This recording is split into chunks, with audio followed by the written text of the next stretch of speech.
You know the cycle. We all do. It's a Tuesday morning, you're drinking your coffee, scrolling, and you see it. Oh, yeah. The headline. The headline, Cure for Parkinson's Found. Yeah. And you get that little hit of dopamine, and you think, wow, finally. You click, you start reading, and, well, by the third paragraph, the disappointment sets in. Because you realize they cured a fruit fly. Exactly. Yeah. A fruit fly. Or the mechanism is so vague, it might as well be magic. Or it's just, we found a new protein, and that's it. Right. No application, no timeline, just, well, data. It feels like we're constantly getting the what without the how. And definitely without the now what. Yeah. It's the classic black box problem in science communication. We see the input, the research, and we see the output. You know, a mouse that ran a maze a bit faster, but that middle part, the actual mechanics of what changed in the brain, that usually stays hidden. Right.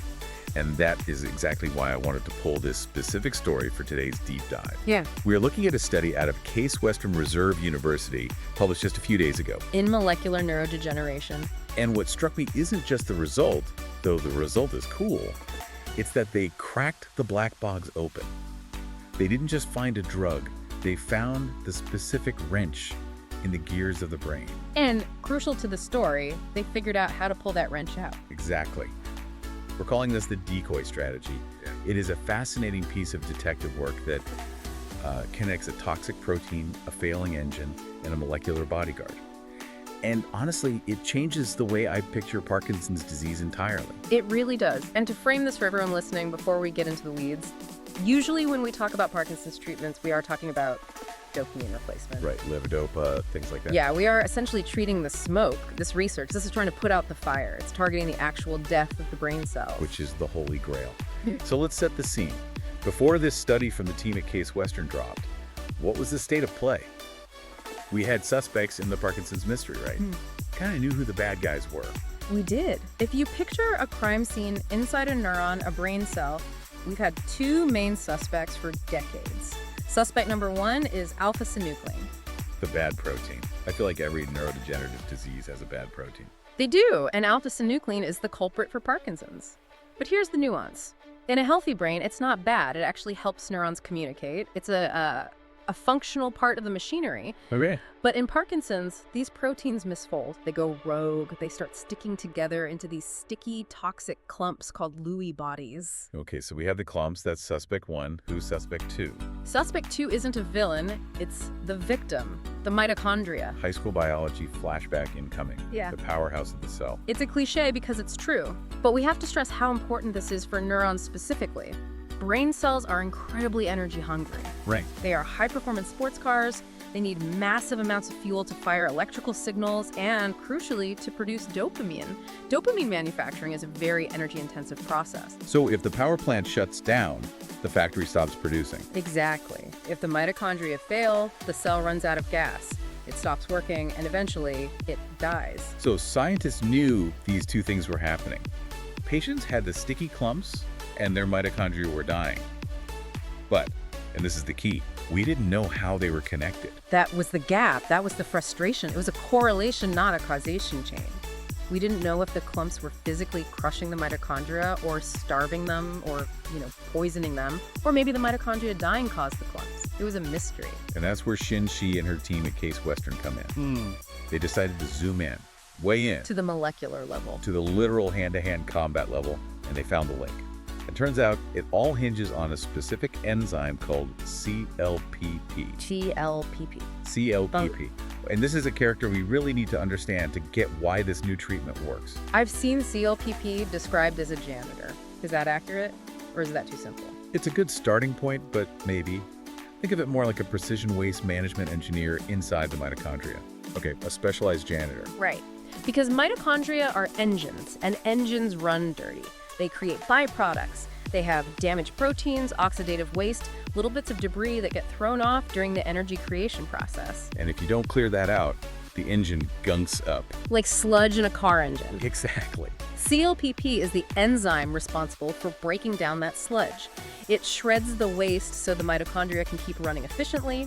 It maintains the quality control inside the power plant. Okay. So normally, in a healthy brain, ClpP is happily shredding waste, keeping the lights on.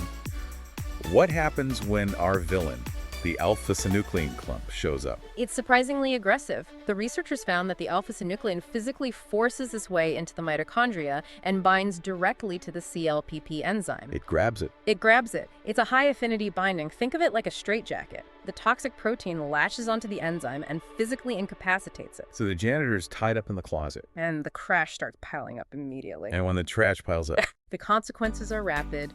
The waste isn't cleared, so oxidative stress rises.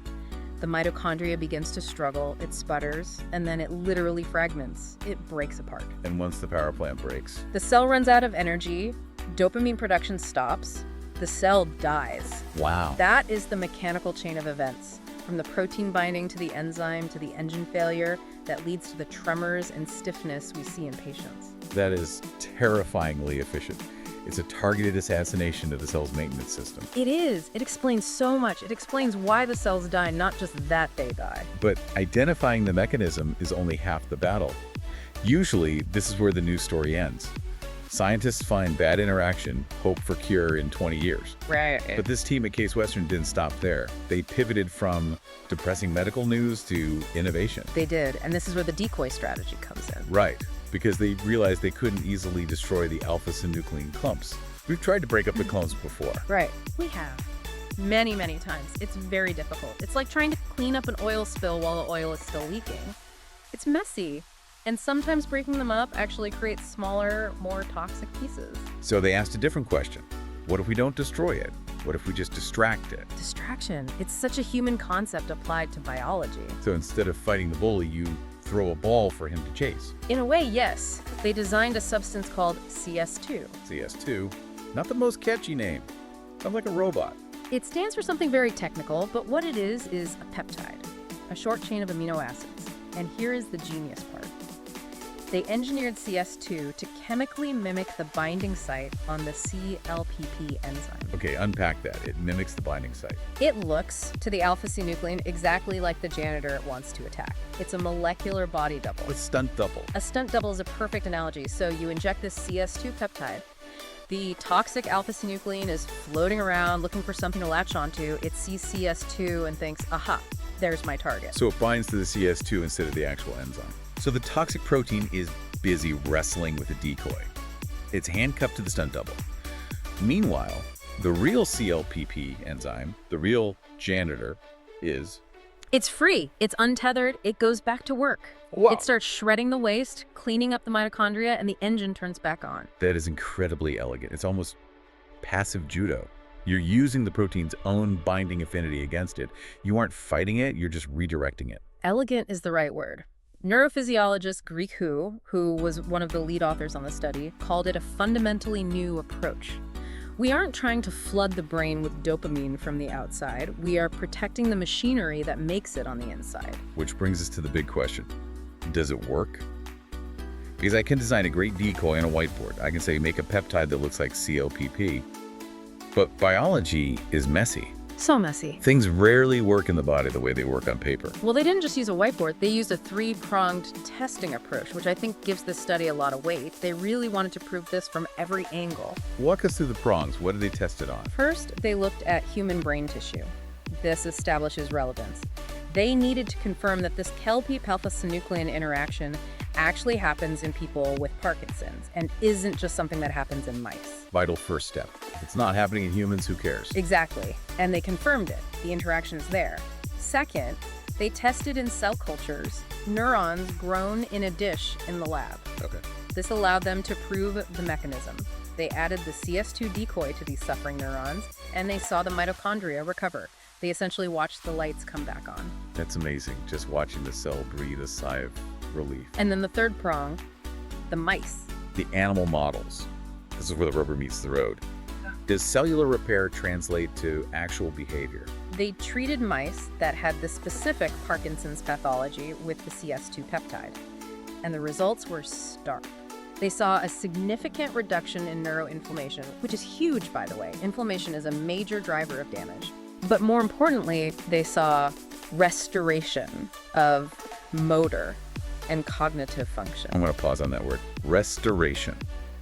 Usually with neurodegenerative stuff, Alzheimer's, Parkinson's, we talk about slowing decline. Right. We talk about hitting the brakes Restoration sounds like putting the car in reverse. It's a critical distinction. Slowing decline means you're saving the neurons that are still healthy, but the sick ones usually die off.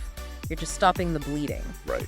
Restoration implies that some of these neurons were offline dormant because of low energy, just sputtering, and when you freed up the ClpP enzyme, they powered back up. They came back online. They came back online. That changes the prognosis completely. It's the difference between managing a handicap and getting your life back. Potentially, yes. If, and this is a big if, we catch it in time, you can't restore a dead cell. Of course. Once the cell is gone, it's gone.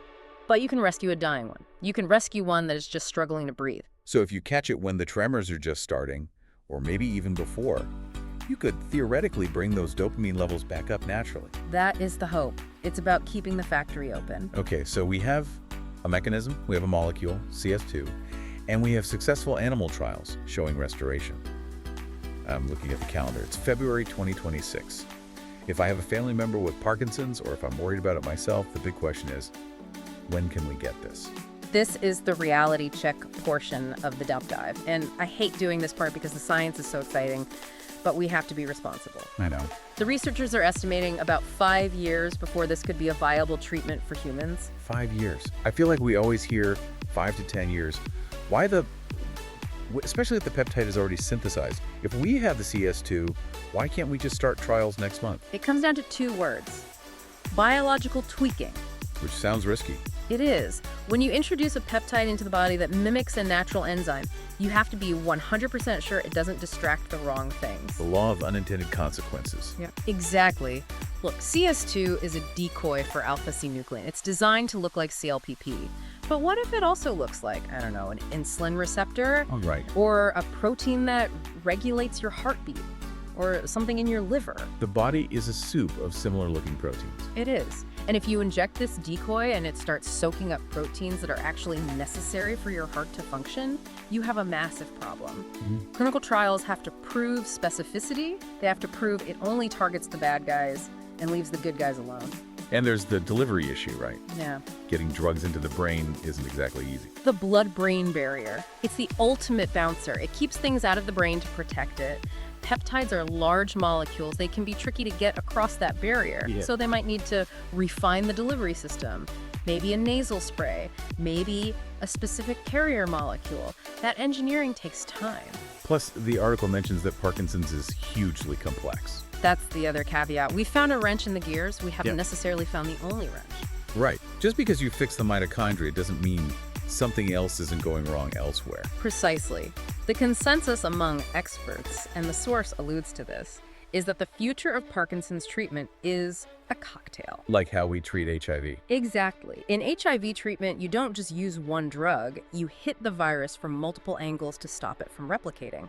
For Parkinson's, you might have one drug to lower inflammation, one to boost dopamine, and then a mitochondrial protector like CS2 to keep the engines running. So this isn't the silver bullet, it's part of a team. It's a massive pillar, but probably not a solo cure. But think about it.